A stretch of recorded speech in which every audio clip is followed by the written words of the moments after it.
Hello എല്ലാവർക്കും നമസ്കാരം. ഇന്ന് നമ്മൾ ചെയ്യാൻ പോകുന്നത് പിസ്സയാണ്. ഇതിൻ്റെ ഇമ്പോർട്ടൻസ് എന്താണെന്ന് വെച്ചാൽ എഗ്ഗോ ഓവനോ ഒന്നും യൂസ് ചെയ്യാതെ 10-15 മിനിറ്റ് കൊണ്ട് പ്രിപ്പയർ ചെയ്തെടുക്കാൻ പറ്റുന്ന ഒരു പിസ്സ റെസിപ്പിയാണ് ഇന്ന് കാണിക്കുന്നത്. കുട്ടികൾക്കൊക്കെ വളരെ ഇഷ്ടമാകും. മാഗി വെച്ചിട്ടാണ് നമ്മൾ പിസ്സ പ്രിപ്പയർ ചെയ്യുന്നത്.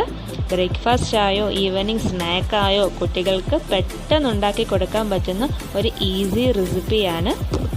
ആവശ്യമുള്ള ingredients Maggi, cornflour, coriander leaves, red chilli sauce, cheese, tomato, capsicum, onion, pepper, chilli flakes. ഒരു പാത്രത്തിൽ 2 കപ്പ് വെള്ളം ആഡ് ചെയ്ത് അടുപ്പത്ത് വെക്കുക. അതൊന്ന് ചൂടാവുമ്പോൾ 2 പാക്കറ്റ് മാഗി ആഡ് ചെയ്ത് കൊടുക്കുക. മാഗിയിൽ തന്നെയുള്ള മസാല കൂടി ആഡ് ചെയ്ത് കൊടുക്കുക. നന്നായിട്ടൊന്ന് മിക്സ് ചെയ്യുക. മാഗി കുറച്ചൊന്ന് വേകുമ്പോൾ 2 ടേബിൾ സ്പൂൺ കോൺഫ്ലോർ ആഡ് ചെയ്ത് കൊടുക്കുക. നന്നായിട്ടൊന്ന് ഇളക്കുക. ഈ നൂഡിൽസ് ഒന്ന് നന്നായിട്ട് വെന്ത് കഴിയുമ്പോൾ നമുക്ക് കുറച്ച് മല്ലിയില ആഡ് ചെയ്ത് കൊടുക്കാം. ഇത് നല്ല ഫ്ലേവർ കൊടുക്കും. വെള്ളമൊക്കെ നന്നായിട്ട് വറ്റി വന്നിട്ടുണ്ട്. നൂഡിൽസ് നന്നായിട്ട് വെന്തിട്ടുണ്ട്. ഇനി ഒരു പാൻ അടുപ്പത്ത് വെച്ച് കുറച്ച് എണ്ണ ഒഴിച്ച് കൊടുക്കുക. ഇതിലേക്ക് നമ്മൾ വേവിച്ച് വെച്ചേക്കുന്ന മാഗി ഒന്ന് അപ്പം ചുടുന്ന പോലെ നിരത്തി കൊടുക്കുക. ലോ ഫ്ലെയിമിൽ വെച്ച് ഒരു 5 മിനിറ്റ് കഴിയുമ്പോൾ ഒരു വശം നന്നായിട്ട് മൂത്തിട്ടുണ്ടാവും. ഇനി അത് നമുക്കൊന്ന് തിരിച്ചിട്ട് കൊടുക്കാം.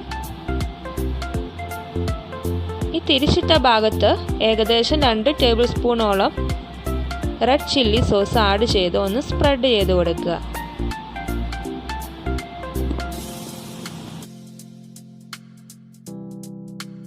ഇതിലേക്ക് കുറച്ച് ചീസ് ആഡ് ചെയ്ത് കൊടുക്കാം.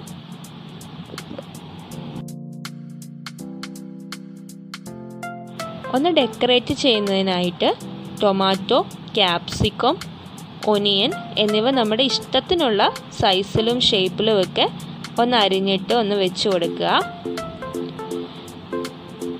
ഒരു ടേസ്റ്റിനും ഫ്ലേവറിനും ഒക്കെ വേണ്ടിയിട്ട് കുറച്ച് കുരുമുളക് പൊടി ആഡ് ചെയ്ത് കൊടുക്കുക. ഇനി ലോ ഫ്ലെയിമിലിട്ട് നമുക്കൊരു മൂടി വെച്ച് അടച്ച് ഒരു 5 മിനിറ്റ് വേവിച്ചെടുക്കാം.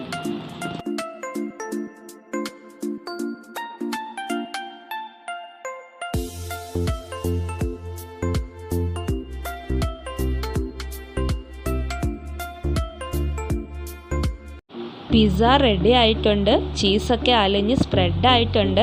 ഇനി ഇത് ചെറിയ പീസായി കട്ട് ചെയ്തിട്ട് ചില്ലി ഫ്ലേക്സ് ഒക്കെ ഒന്ന് സ്പ്രെഡ് ചെയ്യാം. വളരെ ടേസ്റ്റിയാണ്. വീഡിയോ ഇഷ്ടമായെങ്കിൽ എല്ലാവരും ലൈക്ക് ചെയ്യുക, ഷെയർ ചെയ്യുക. ഇതുവരെ സബ്സ്ക്രൈബ് ചെയ്തിട്ടില്ലെങ്കിൽ സബ്സ്ക്രൈബ് ചെയ്യുക. സജഷൻസ് ഒക്കെ കമൻറ്റ് ചെയ്യുക. Thank you.